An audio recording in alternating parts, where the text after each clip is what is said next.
श्री स्वामी समर्थ. नमस्कार मंडळी, स्वागत आहे तुमचं माझ्या यूट्यूब चॅनलवरती. आजचा दिवस तुम्हाला खूप छान सुखाचा आनंदाचा जाओ हीच मी स्वामींचरणी प्रार्थना करते आणि आजच्या व्हिडिओला सुरुवात करते. तर मग बघूयात की असे कुठले उपाय आपल्याला करायचे आहे जे की आपलं नित्यनियमाचं दैनंदिन जीवन सुरळीत करेल. तर मंडळी, रोज सकाळी उंबरठा स्वच्छ करावा, त्याची हळद कुंकू वाहून पूजा करावी. उंबरठ्यावर लक्ष्मीची पावलं शक्यतो चिटकवू नये, कारण त्या लक्ष्मीच्या पावलांवर आपली पावलं पडणं हे काही बरं वाटत नाही.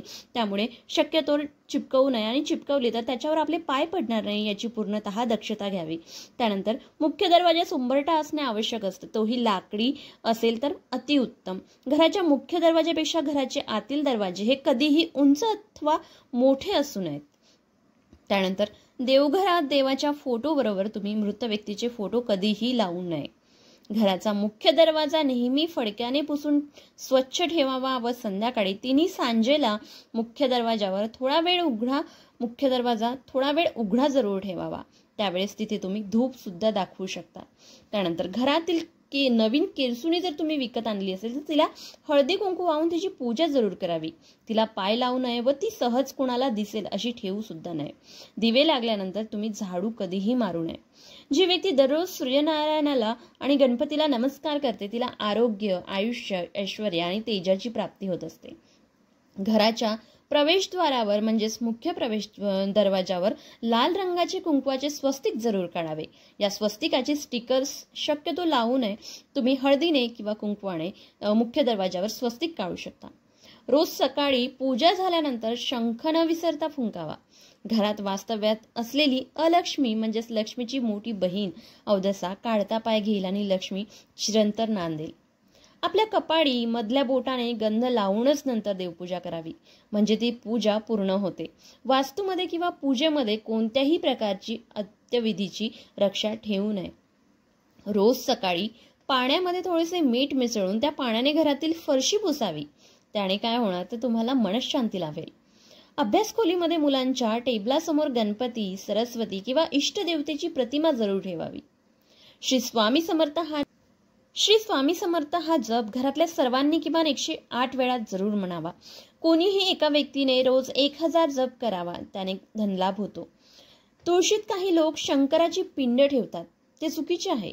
तर काही लोक भंगलेल्या मूर्ती तुळशीत ठेवतात, तेही चुकीचं आहे. तुळशीत फक्त देवास वापरलेले पाणी विसर्जित करावे. लहान मुलांकडून काही नित्य स्तोत्र रोज म्हणून घ्यावीत व आपणही म्हणावीत.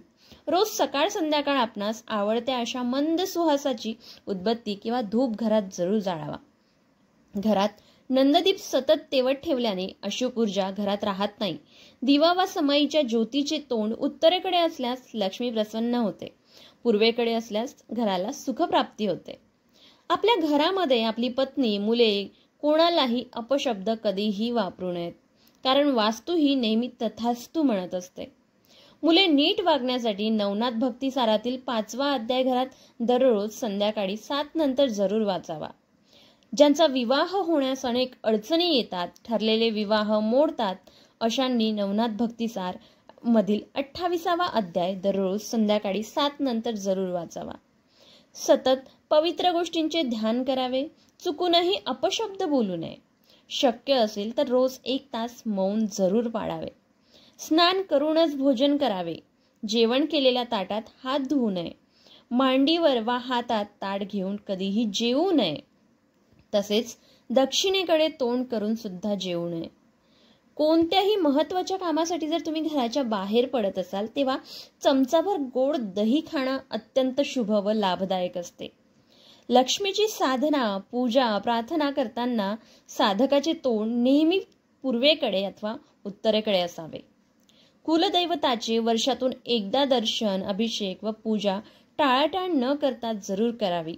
तुमच्याकडे पैशाचा ओघ सतत वाहत राहतो. उपवास करून शरीराची शरीरशुद्धी होते. यात्रा करून शरीर बलवान होते, तर जप करून मानसिक विकास होतो. अनिष्ट ग्रहांची शांती केल्याने यश मिळते. धन रत्न जतन केल्याने लक्ष्मी स्थिर राहते. तुम्ही जर दान केले तर दान केल्याने धनदौलत व राज्य ऐश्वर्य लाभते. वास्तुशास्त्रानुसार घर बांधल्याने स्वास्थ्य मिळते.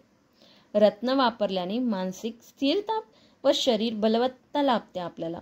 रोज ध्यान करून एकाग्र दृढनिश्चय आणि निर्णय क्षमता वाढते.